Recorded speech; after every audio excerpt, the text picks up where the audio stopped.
तो अब के बार भी आप लोग उन मजबूरियों के तहत हुकूमत पे गए हैं जिसमें 2018 वगैरह में जाते थे? नहीं, मसला ये है कि हम अपना मैंडेट वापस लिया।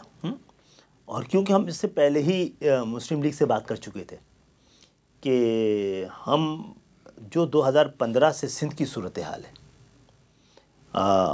वो कराची जो किसी एक वक्त में दुनिया की इमर्जिंग सिटीज़ में था, आज उसके लिए गैर मुल्की इमदाद आ रही है। उसको लिवेबल सिटी क्लिक का प्रोग्राम कराची को दिया जा रहा है। कौन सा कराची जो सिंध के बजट का 97% देता है?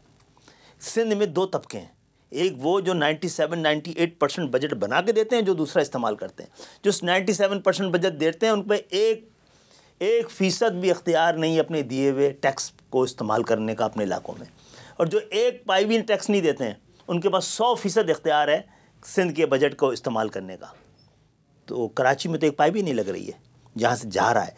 ये तो कहीं सूरत हाल नहीं। किसी को ये समझाना भी, भाई जो भी लाहौर में बना है वहाँ के मेयर ने तो नहीं बनाया, वज़ीर आला ने बनाया।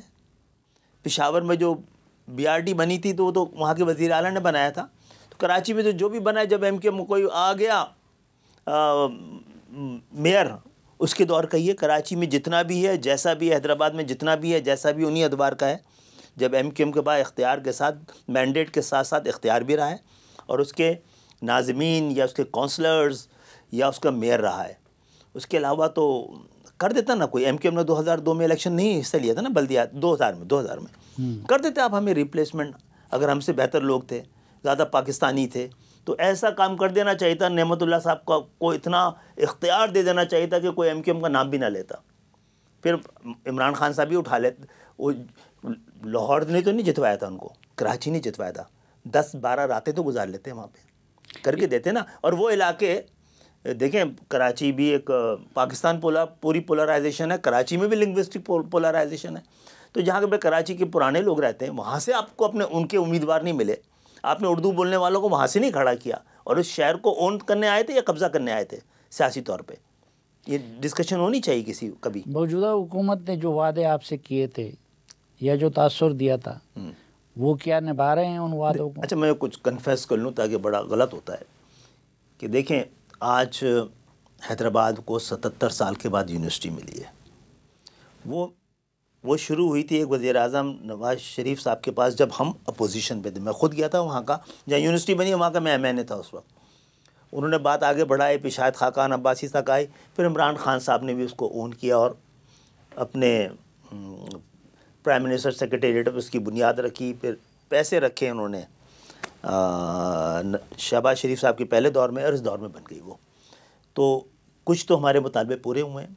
इन दो ही हुकूमतों के दौर में, इमरान खान साहब के दौर में, ये बहुत बड़ा हमने ये वो मैं काम बताने जा रहा हूँ जो कि पहली वाली MKM ने भी नहीं किया है। 77 साल वो मैं नहीं दे सकी थी, बोझ कम थे हमारे पास, तो अब बोझ बढ़ गए। फिर सेंसस 5 साल पहले करा देना कोई मजाक नहीं था, पूरे पाकिस्तान में होना था, सिर्फ कराची में नहीं होना था। वो टाइम भी निकल गया था जो कि आइन गुंजाइश देता है कि आप सैम्पल सेंसस कर लें। फिर भी बहुत बड़ा हाथ होने वाला था। अप्रैल के पहले वीक में कराची की आबादी 1,60,00,000 से 1,40,00,000 कर दी गई थी। फिर हमने दरख्वास्त की, फिर हमने कहा भाई जो हो गया उसको तो चेक करें आप। तो फिर कंफर्मेशन और रेटिफिकेशन के नाम से जो 15 दिन थे, उसमें हमारे 75 लाख अफराद कराची के उस बैंक में, सेंसस के बैंक में शामिल हुए। तो ये बड़ी फतह थी, बहुत थी। और अब इंशाल्लाह कराची में 7-8 वफाक की यूनिवर्सिटियों के कैंपसेस, क्योंकि यूनिवर्सिटी तो बना नहीं सकते आप 18वीं तरमीम के बाद। सिंध हुकूमत एक पाई जो वहाँ पे यूनिवर्सिटी उसकी ज़िम्मेदारी में उसको भी नहीं दे रही है। ठीक, तो काम होना हमारा मुतालबे का मसला नहीं है, पाकिस्तान के ज़मीर का मसला है। जो शहर आपके ने तमाम तर कोशिशों के बावजूद वो ज़िंदा है, वो अभी भी आपको 60-65% दे रहा है। तो भाई आप उसको देना ताकि आपको फ़ायदा हो। हमारे मुतालबे की क्या बात है? तो बहुत सारे मुतालबे हैं जिनको पूरा होना है और नहीं हो सकता। कराची में तबाही मची हुई है, कराची में एक पाई नहीं लग रहा, गली गली कॉर्नर। लेकिन वफाकी हुकूमत कहती है कि तो 18वीं तरमीम है, इसके बाद हम एक पाई भी नहीं लगा सकते वहाँ। तो ये मसला है। मैं 18वीं तरमीम को रोल बैक करने की कभी भी बात नहीं हमने की है। हमने कहा है कि हम 18वीं तरमीम के गुनाह में सिर्फ एक वजह से शामिल हुए थे, उसमें आर्टिकल 140A डलवाने के लिए। ये 18वीं तरमीम डेवोल्यूशन ऑफ पावर के लिए हुई थी और इसमें एक्यूमुलेशन ऑफ पावर हो गई है। ये अय्याशी सिर्फ पाकिस्तान के हुक्मरानों का है कि आइन में जो दर्द वो हैं जिसमें आपको सूट करता हो उन शिकों पे तो आप अमल करें, जिन पे सूट ना करता हो आप उस पर अमल ना करें। हमने 140A का मुकदमा मैं ख़ुद गया और सुप्रीम कोर्ट से जीत के आया हूँ। सुप्रीम कोर्ट के फ़ैसले की अगर पाकिस्तान के आइन में कानून में कोई गुंजाइश है तो उस पर अब तक इम्प्लीमेंट हो जाना चाहिए था। कराची के में नहीं, पूरे पाकिस्तान में नहीं हुआ है। कितना अर्सा हो गया उस फैसले को? उसको भी मेरा ख्याल है जिस दिन वो जा रहे थे गुलजार साहब 4-5 साल ही हो गए ना उसको भी। 4-5 साल।